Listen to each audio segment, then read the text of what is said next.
brought to you by all my Patreon supporters. Go Team Awesome! Yokoso peeps, it's Oz. So I received a message from a viewer named Lisa asking about types of accommodations in Japan. And I realized Japan has a variety of different types of accommodation depending on the type of traveler you are. So I made a list of the types of accommodation that Japan has and which kind of traveler it's best suited for. So let's get to it. But before we begin, have you subscribed to my newsletter? It's free and I send it out once a month. It includes a question of the month, so you can ask a question and I might answer it in that newsletter. There's also links to videos not available on YouTube, as well as articles about the darker side of Japan. So if you're interested in that newsletter, please click on the link in the information section. Anyway, let's get to the list.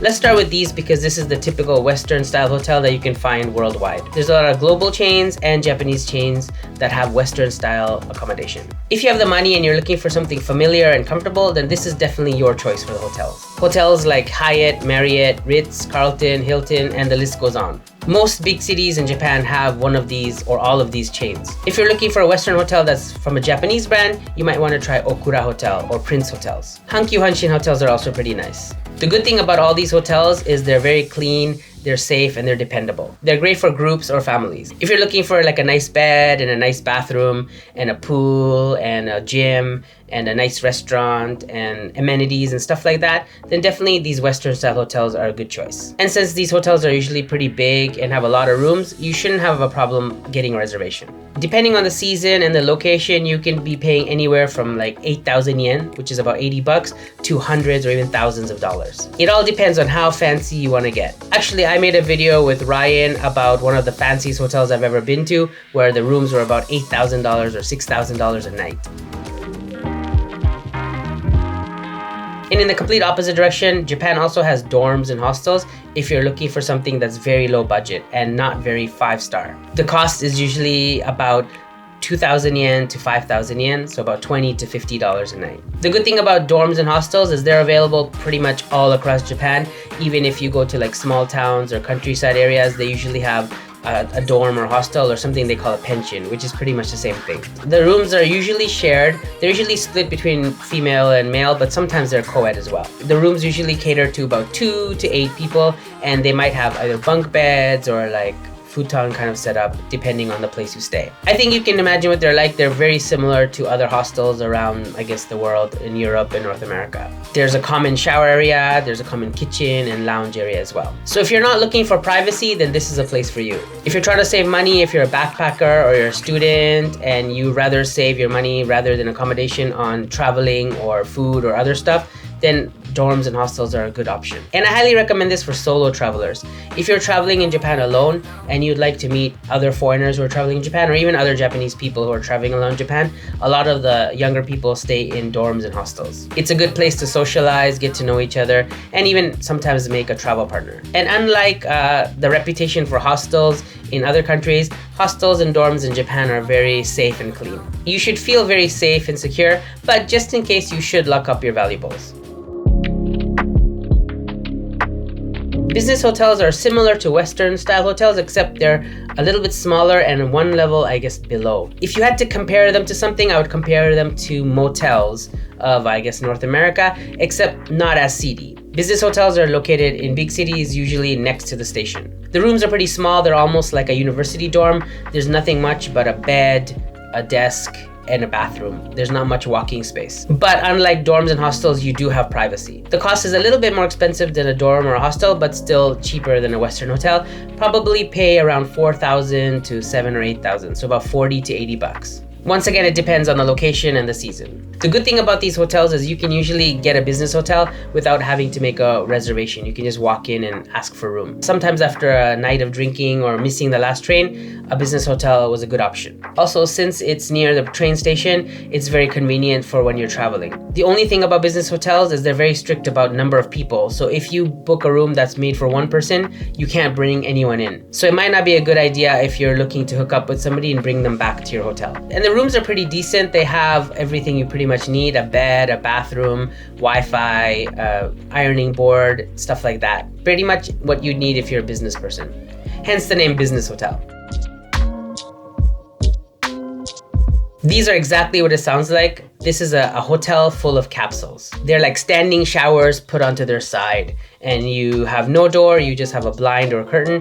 You crawl into the capsule and you sleep. The capsule has a mattress and a small TV and an alarm clock, and pretty much that's it. All your belongings and valuables you keep in a locker. Much like dorms and hostels, there's a common lounge and a common bath. And also you don't need reservations for a capsule hotel. Usually you can just walk in and get a capsule. So the cost is usually about 2,000 to 4,000 yen, so about 20 to 40 bucks. So very similar to a dorm or a hostel. When you enter the capsule, you usually buy a ticket from a vending machine. You take it to the counter and you exchange that ticket for a key. The key is for your locker and for the number for your capsule. Most capsules are for men though, but some of the capsule hotels have a women's floor as well. This is a very good option for somebody who's single, who just needs a place to crash quickly and then wake up the next day and shower and just get out. And a good thing about the capsule hotel is even though it's kind of like a dorm and hostel, you still get a little bit of privacy in your own capsule, and you have a nice shower and public bath area, whereas dorm and hostels only have a shower.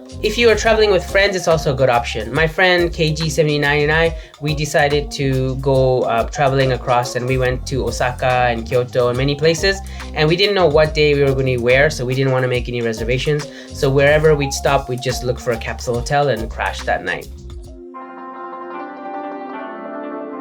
So ryokans are the fancy Japanese style inns or hotels. These hotels are usually found in very traditional Japanese places like Kyoto or Nara, or in places where there's a popular onsen or hot spring, like Hakone. Usually you need a reservation, and unlike other hotels where you pay for the room, here you pay by person. So sometimes if you have 3 or 4 people, you pay per person for that one room. And depending on the quality and the brand of the ryokan, you could be paying anywhere from say like $70 or $80 to hundreds or even thousands of dollars. The main difference between ryokans and other hotels is the traditional Japanese aspect, the design. So there's no beds, it's basically a room with a tatami flooring and a table. And when you first come into the ryokan, they welcome you. A woman with a kimono usually welcomes you into your room, makes green tea for you, and kind of explains the features of the hotel. And when you're on for a bath or whatever, they come and take the futon and set it up for you. Most ryokans have some kind of breakfast or dinner option, and the staff usually come in and serve you in the room. And the dinner and the breakfast are usually very traditional Japanese style. Some of the ryokan rooms have toilets and bath areas, but most of them are a shared common public bath area. And for some ryokans, especially ones that are near hot springs or onsens, if you pay a lot of money, you usually get your own room with your own private onsen. Ryokans are pretty much perfect for couples or families or friends, or those who are really looking to experience the Japanese traditional style of living. You get to sleep in a futon, you get to walk around in tatami, you get to eat traditional Japanese food, and you even get to wear yukata pajama to sleep. One thing I should note is if you're not good at sleeping on the ground or sleeping on futons, you might not want to stay here. I made the mistake of renting a ryokan with my parents, but my parents are kind of older and they have kind of leg problems and they couldn't sleep on the ground, so it was kind of tough. So if you are used to beds, then I would say don't stay at a ryokan. If you know my channel, you know this is probably one of my favorite types of hotels in Japan. These are hotels that are like funny and interesting themed that you can rent by the hour pretty much. They're usually decorated in elegant or romantic or sometimes weird or crazy designs. So since these hotels are very private and very discreet, they're usually used by couples or those kind of like secretly meeting up or like rare small encounters, if you know what I mean. There's no front desk, so you come in, you use a touchpad to choose your room, you go to your room, you pay in the room via machine, and you exit and enter from a different elevator. So if you're looking for privacy and zero interaction with people, this is the place to go. But for me, the reason I like love hotels is because of the perks. The beds are bigger, the rooms are usually bigger, the bathrooms are definitely bigger with a nice jacuzzi bath. The rooms also have a lot of free amenities like free massagers, free karaoke, free movies, free ice cream and drinks, and even food sometimes.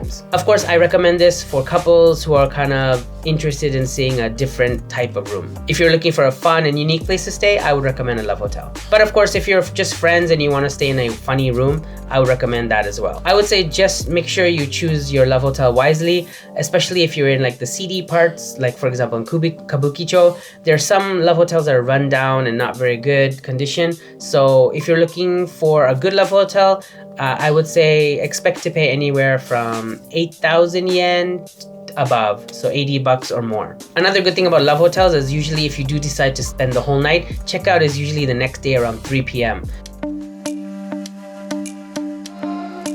Airbnbs are becoming a very popular option around the world, and Japan is no different. Although a couple of years ago, Airbnb in Japan kind of had this kind of thing where they kind of restricted some things and a lot of Airbnbs got shut down. So I'm not 100% sure of the regulations, but Airbnb still does exist in Japan and you can still find good rooms. And like I mentioned before, depending on where you want to go and how long you want to stay and how big a place you want, you'll be paying according to that. So you can probably find like a small one-room apartment kind of thing for anywhere from 40 to 80 bucks. But if you're looking for like an amazing big giant cottage or cabin, you might be paying hundreds or thousands of dollars per night. Especially if you're looking for like one of those glamping kind of cottages near Mount Fuji, those run pretty high. The good thing about Airbnb is because it's not like a commercial hotel, it feels like a very at-home kind of place. There's usually a kitchen and a bathroom and a backyard. It's like living at someone else's home. And depending on the type of Airbnb you choose, you can go very like simple and just have like a one room in Tokyo, or you can go all out and have like a very traditional Japanese style house in Kyoto. When I stayed in Airbnb with my friend Ryan, he actually rented this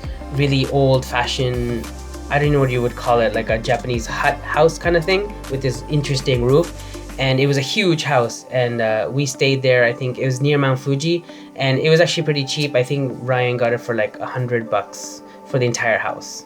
To get an Airbnb, you need to be part of Airbnb. I guess you need to download the application and register. And I've heard stories of some people being rejected in the Airbnb they choose by the owners because they are not a certain race or gender or whatever. But I think the Airbnb in Japan is pretty equal, so you shouldn't have a problem getting a room, especially even if you don't speak Japanese. Most of the Airbnb places have English-friendly sites or English-friendly owners, so you should be fine.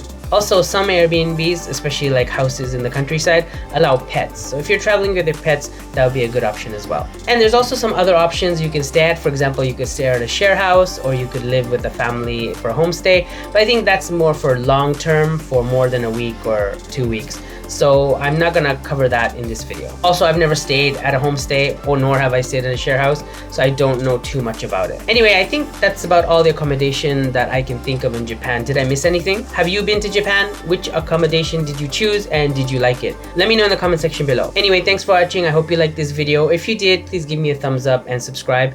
And don't forget to watch all my videos, because my videos are awesome. OzzyAwesome.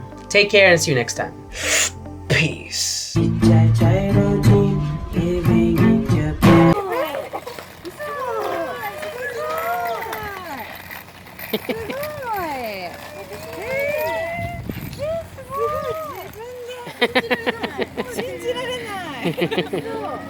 Kawaii.